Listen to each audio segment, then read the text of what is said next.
Welcome to part 2 of our exploration of the Tobacco and Salt Museum here in Sumida in Tokyo. Okay, so last time we checked out tobacco, today we're going to check out salt. It's just one floor down. I'm sure there's lots of really cool stuff waiting for us to see. Are you ready? I'm ready. This time we're actually going to look at something that can be eaten, so let's say it together. Ready? Itadakimasu. Let's begin.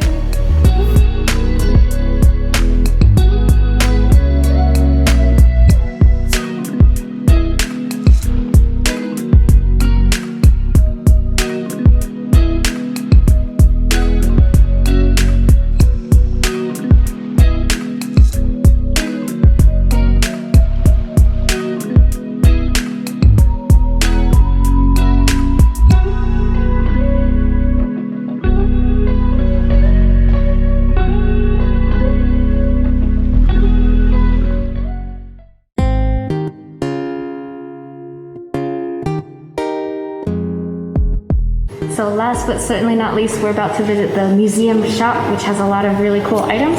Behind me, as you can see, are some postcards that are based on real advertisements for tobacco and salt, as well as ukiyo-e, which you can see here in the museum, obviously.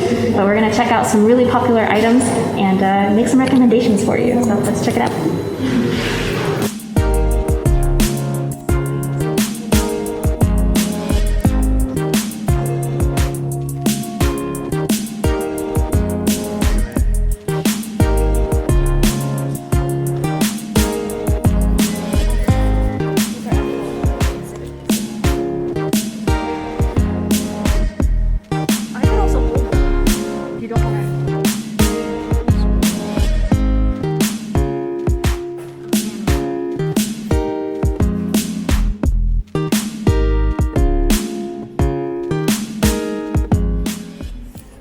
One of the more popular items here at the museum shop is actually these little salt pouches. So these are salts from all over the world that they're gathered in different ways.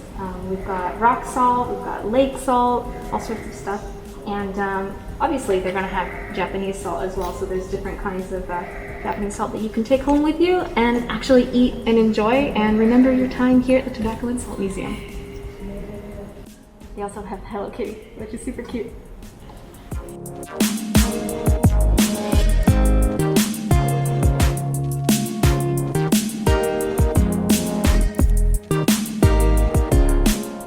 Another really popular item is based on advertising and actual packaging of tobacco.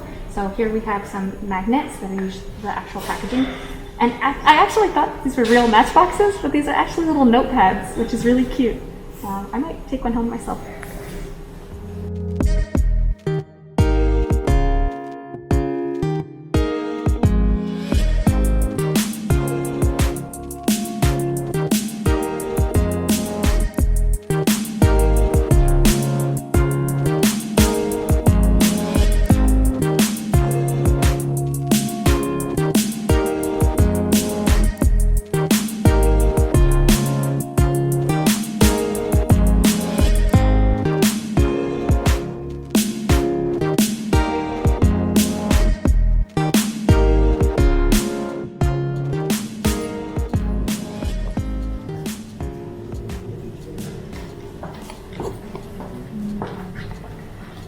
So as soon as you walk in this room, sensors catch you and they start to show you the world of salt.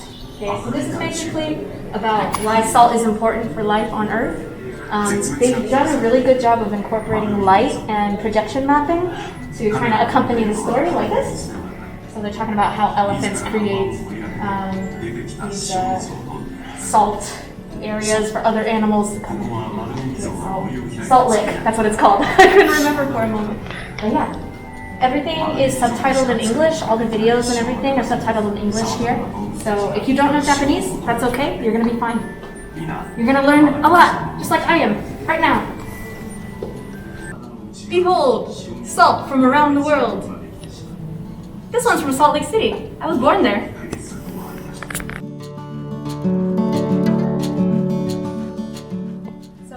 Recreation of a statue from Poland.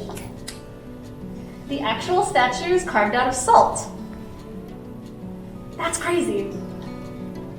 Like the whole thing. It's made out of salt. What?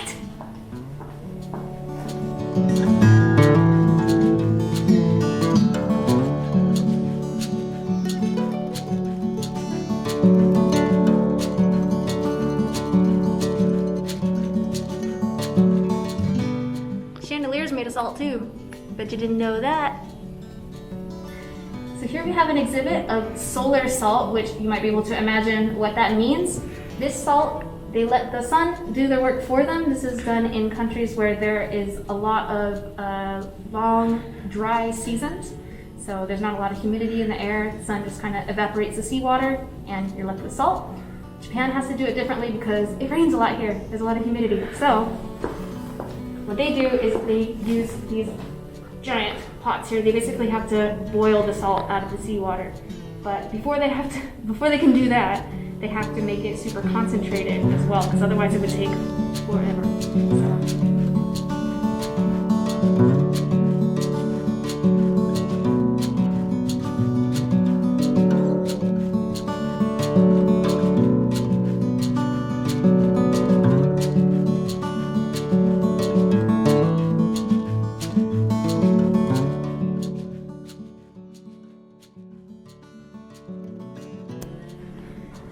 So the salt part of the museum basically goes through the whole process chronologically, so how Japan has dealt with how to get salt out of the ocean over time. So we started, in the early centuries, and we're coming closer and closer to present day. So it's basically showing all the different kinds of facilities that Japan has come up with and built over the years to kind of increase production of salt, make it faster, make it easier, all that stuff.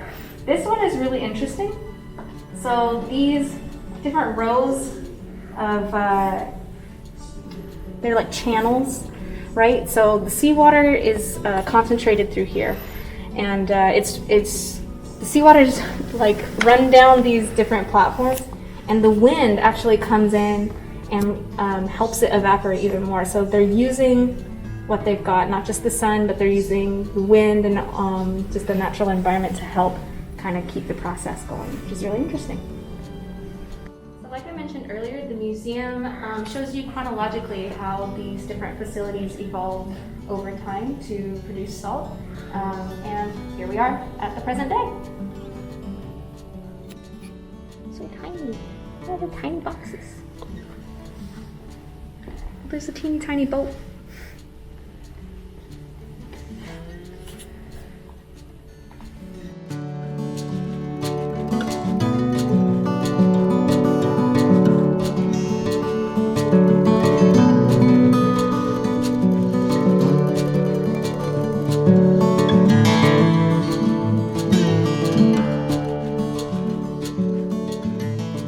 Right here is a salt bag. Obviously it was used to hold salt, but these are from Western Asian nomadic tribes. And basically they were used to control their cattle. So they used the cattle's natural instinct for salt to kind of draw them towards wherever the salt bag was.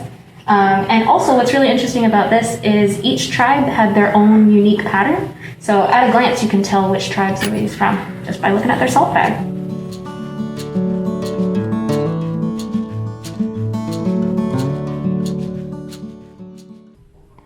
This is the last section of the salt portion of the Tobacco and Salt Museum, where we go further into the science behind salt. They talk about the crystalline structures of salt, how it behaves in different environments and different situations, and talks about how important salt is for life on Earth and people as part of that life. So this is a great spot, I think, to bring kids to learn about the science behind salt and why it's so important to us.